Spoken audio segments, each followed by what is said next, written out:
the Chinese economy has entered a state of deflation, which stands in stark contrast to inflation. This phenomenon entails a decline in prices and a heightened value of currency. While this might initially appear advantageous, it can actually usher in a set of challenges for the economy at large. As prices drop, companies inevitably witness a decrease in earnings, potentially leading to difficulties in compensating employees and maintaining stability. China, once renowned as an economic marvel, has traversed a remarkable journey from a primarily agrarian society to an economic powerhouse in just 4.5 decades. However, the present scenario showcases a palpable deceleration in the Chinese economy, with growth rates trailing behind prior standards, thereby potentially unfurling ripple effects throughout the global economy. The gravity of this situation is emphasized by President Joe Biden's assertion that China's economy is akin to a ticking time bomb. Despite this slowdown, China's economy persists in expansion. The initial half of 2023 saw growth at a noteworthy 5.5%, a substantial contrast when juxtaposed with other influential countries such as the United States, whose GDP demonstrated a mere 2.2% increase during the same time frame. Why then does China's economic deceleration elicit concern? The primary apprehension stems from the significant drop in growth in comparison to preceding years. Historically, China's economy maintained a steady ascent, regularly registering growth figures within the range of 10% to 12%. This disparity between past and present growth rates amplifies the perception of stagnation. However, a pertinent question emerges: why should we allocate our attention to China's current predicament? The answer lies in China's position as the world's second-largest economy, trailing closely behind the United States. As the epicenter of global manufacturing, any downturn in China's economy has cascading ramifications on a global scale. For instance, reports of China's diminished growth immediately precipitated a decline in the US stock market. This stark slowdown prompted many investors to embrace pessimism, anticipating adverse implications. Consequently, a flurry of stock sales ensued, reiterating the fact that China's economic fluctuations resonate beyond its own borders. In this discourse, our objective is to delve into the underlying factors driving the global fascination with China's economic trajectory. By dissecting the current economic landscape, we endeavor to unravel its potential impact on a global scale. Let us initiate this endeavor by establishing a comprehensive understanding of deflation. Conceptually, deflation denotes a reduction in prices, concurrently enhancing the purchasing power of currency. At surface level, this seems advantageous, as one can acquire more goods with the same amount of money. However, the inherent complexity of the economic machinery unveils the potential perils associated with deflation. When companies collectively encounter financial hardships, the culmination could lead to an economic recession, potentially affecting several sectors. The looming question is, why is China currently grappling with deflation?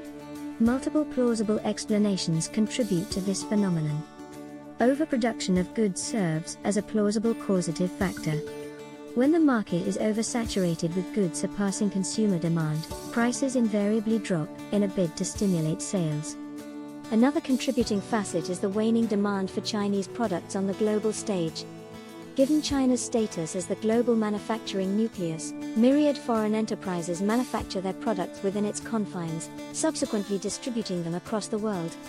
However, dwindling international demand directly impacts Chinese production, consequently engendering economic repercussions.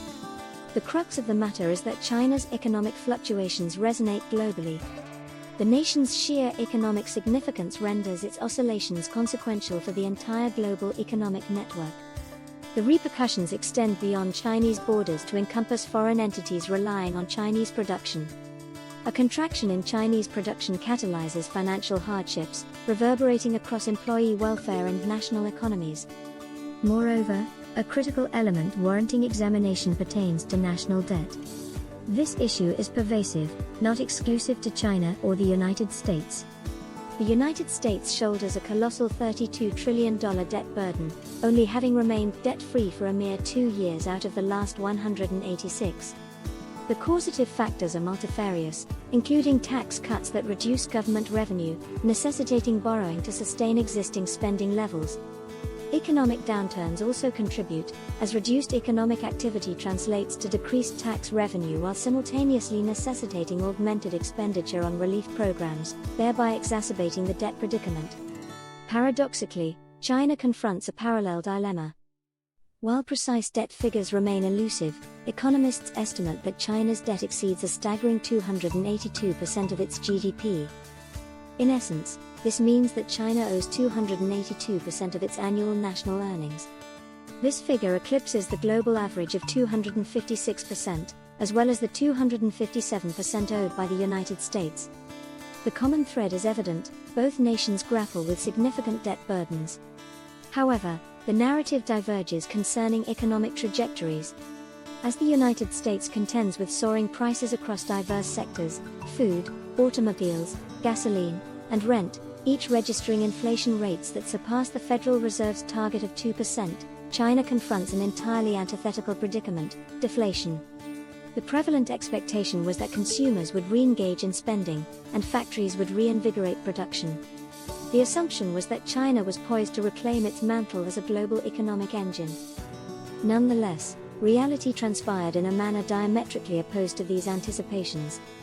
The manifestation of China's deceleration is conspicuously discernible in the arena of consumer prices, which have witnessed a marginal 0.3% reduction.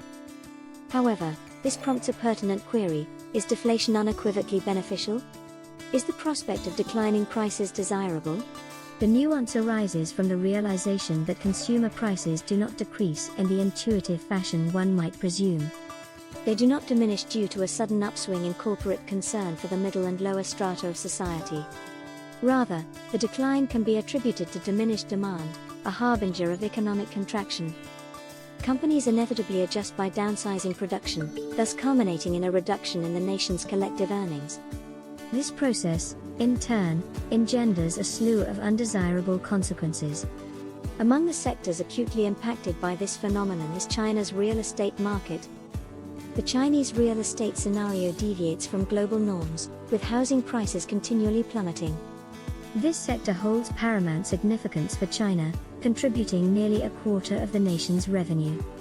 Over the decades, investing in Chinese real estate emerged as a secure strategy for wealth accumulation. However, a regulatory crackdown on excessive real estate debt materialized at a pace that exceeded the economy's ability to accommodate. Prominent developers such as Evergrande resorted to substantial borrowing to fund their ventures. Nevertheless, the pace of economic growth could not match the rate at which debt